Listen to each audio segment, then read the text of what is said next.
Well, there is no cure, but there is hope. This morning, we want to discuss idiopathic pulmonary fibrosis, or IPF.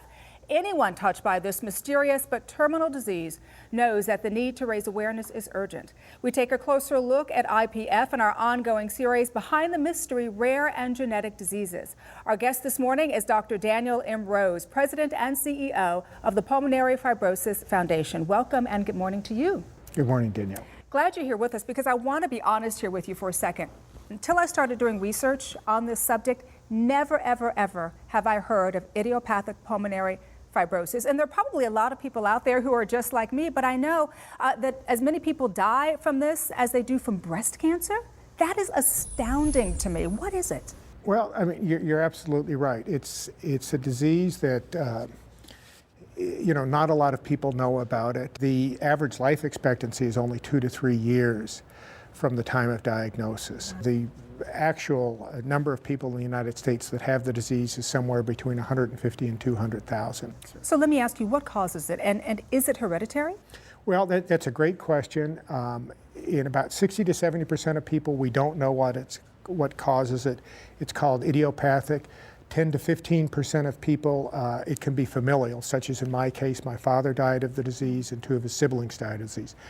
You can also get it from certain medications, certain chemotherapy agents can cause it, radiation can cause it, some sorts of environmental exposure can cause it.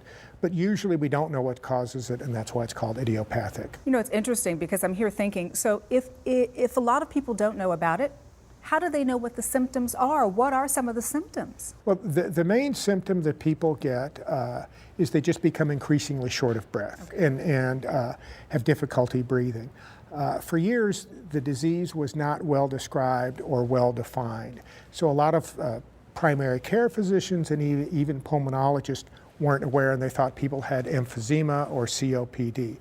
But there's specific patterns on what are called high-resolution CAT scans that are pretty specific for pulmonary fibrosis. And since it has a worse prognosis than emphysema or COPD, and there's really no therapies, people weren't diagnosed properly for a long time. Mm-hmm. Well, how is it then treated? Unfortunately, unless it's related to some sort of environmental exposure, or you can get it from other diseases such as rheumatoid arthritis, there's no real treatment aside from a lung transplant. There's a lot of research going on in this area now, and there's a number of drugs in clinical trials and undergoing investigation and research. Well, that's encouraging, sobering, but it's nice to know that there is hope. Really good information. I want you to stick around because we're going to take a break right now, but when we return, you'll meet someone who underwent a lung transplant along with his wife, and you'll draw from their strength as a couple. So stay with us.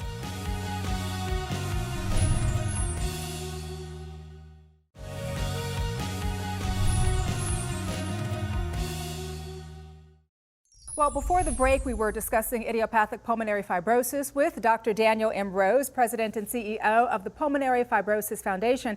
Now, also joining us this morning are IPF patient and broadcaster Ralph Howard and his wife and care partner, Broadway actress and comedian Julie Hostin. Welcome to all of you. Hello. Hey, Danielle. Ralph, you're looking good. I feel pretty good, too. Thank you. I'm so glad. Thank you so much, guys, for coming on and sharing your story with us this morning. And you know what? You may not know this wonderful, handsome face, but you know this voice. Ralph Howard, for those of you who may not know, is the news anchor for the Howard Stern Show. What a lovely couple, guys. Well, thank you. What a We're lovely happy team. to be here. What a lovely team. So tell us your story, Ralph. Well, my story is that I got my new lung, my left one over here, 2 years ago. But it started about 4 years ago when I was being treated for asthma but not getting better.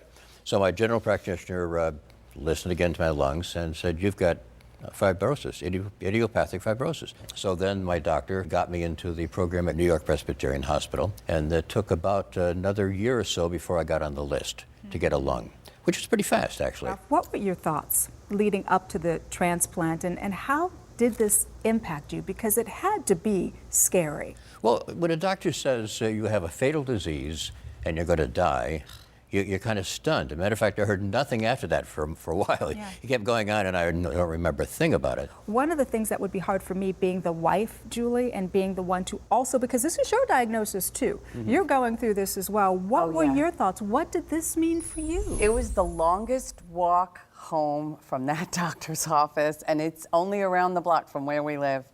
I can barely remember it. It was a very long walk home. But I think being the kind of people we try to be, which are optimistic and pretty vital, we were really going to take this head on. And once we found out that transplant was available, we were really going to get involved. It is very, very hard on the team.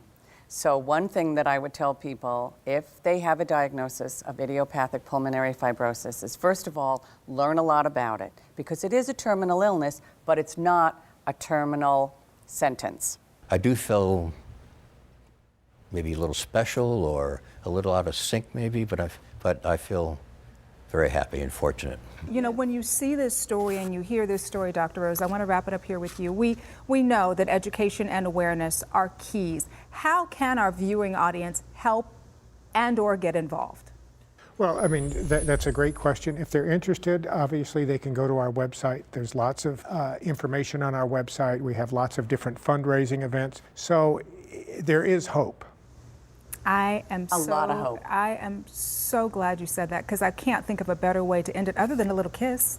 A little kiss, a kiss, little kiss, Am a I kiss. first in line, please? Not to me here. Oh, excuse me. Oh, I'm in trouble now. Okay. No, he's in big trouble.